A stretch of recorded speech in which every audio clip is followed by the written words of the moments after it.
Selamat pagi dan selamat hari Minggu untuk kita semua. Semoga Tuhan memberkati kita selalu. Amin.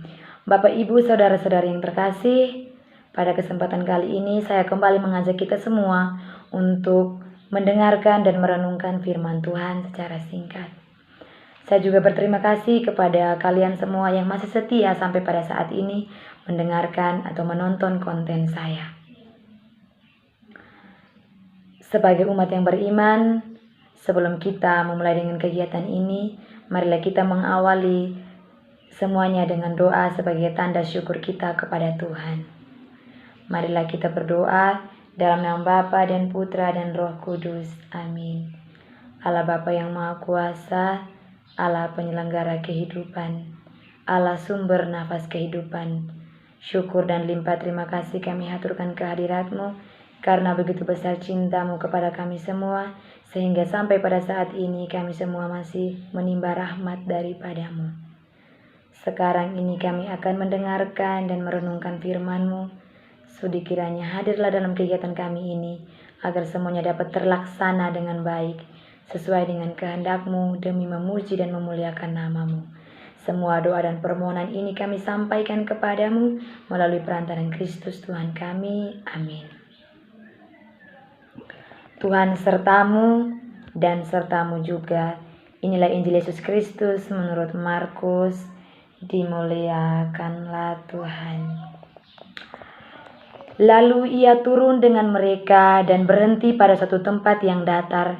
Di situ berkumpul sejumlah besar dari murid-muridnya dan banyak orang lain yang datang dari seluruh Yudea dan dari Yerusalem dan dari pantai Tirus dan Sidon. Lalu Yesus memandang murid-muridnya dan berkata, "Berbahagialah hai kamu yang miskin, karena kamulah yang empunya kerajaan Allah. Berbahagialah hai kamu yang sekarang ini lapar, karena kamu akan dipuaskan.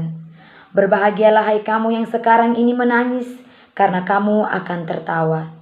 Berbahagialah kamu jika karena Anak Manusia orang membenci kamu, dan jika mereka mengucilkan kamu dan mencela kamu, serta menolak namamu sebagai sesuatu yang jahat.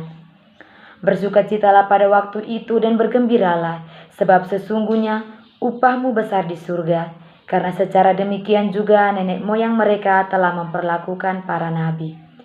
Tetapi celakalah kamu, hai kamu yang kaya, karena kekayaan kamu telah memperoleh penghiburanmu. Celakalah kamu yang sekarang ini kenyang, karena kamu akan lapar. Celakalah kamu yang sekarang ini tertawa, karena kamu akan berduka cita dan menangis.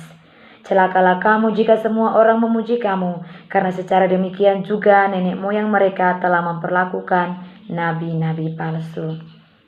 Demikianlah sabda Tuhan, terpujilah Kristus. Bapak, Ibu, saudara-saudari yang terkasih di dalam Tuhan kita Yesus Kristus. Dalam Injil hari ini, Lukas memuji yang berbahagia orang yang miskin dan menyerukan celaka kepada orang yang kaya. Apakah ini Yesus membenci orang kaya dan hanya mencintai orang miskin? Bagaimana kalau orang itu menjadi orang kaya karena bekerja keras dan berusaha sekuat tenaga untuk mengembangkan segala potensi dan talentanya, lalu akhirnya menjadi kaya?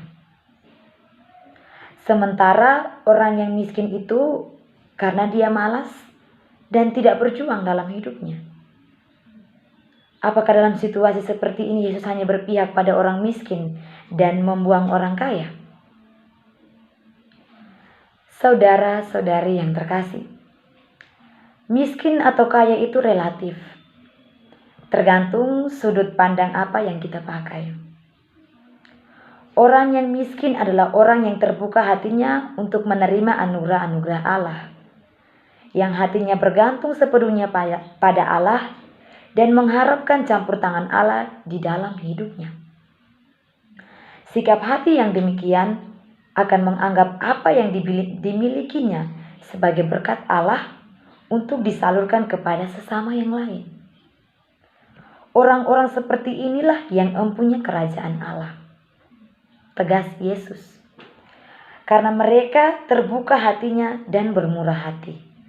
sikap hati yang tidak mau berbagi kepada orang yang berkekurangan, sikap hati yang tidak peka dan tidak peduli kepada orang-orang yang kurang beruntung, yang miskin dan kelaparan, menjadi sorotan Yesus.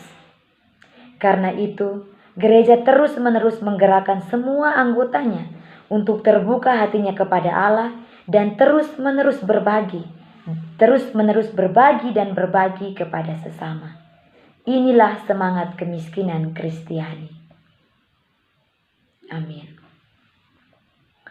Bapak, Ibu, saudara-saudari yang terkasih, setelah kita mendengarkan dan merenungkan bersama firman Tuhan, marilah kita menutup semua kegiatan kita dengan berdoa agar apa yang telah kita dengarkan dan kita renungkan dapat kita laksanakan dalam kehidupan kita sehari-hari. Ya Tuhan Yesus, Engkau selalu membagikan rahmat-Mu tanpa henti kepada semua orang. Gerakanlah hati kami untuk terus berbagi apa yang kami miliki kepada orang yang menderita dan berkekurangan. Amin. Dalam nama Bapa dan Putra dan Roh Kudus. Amin.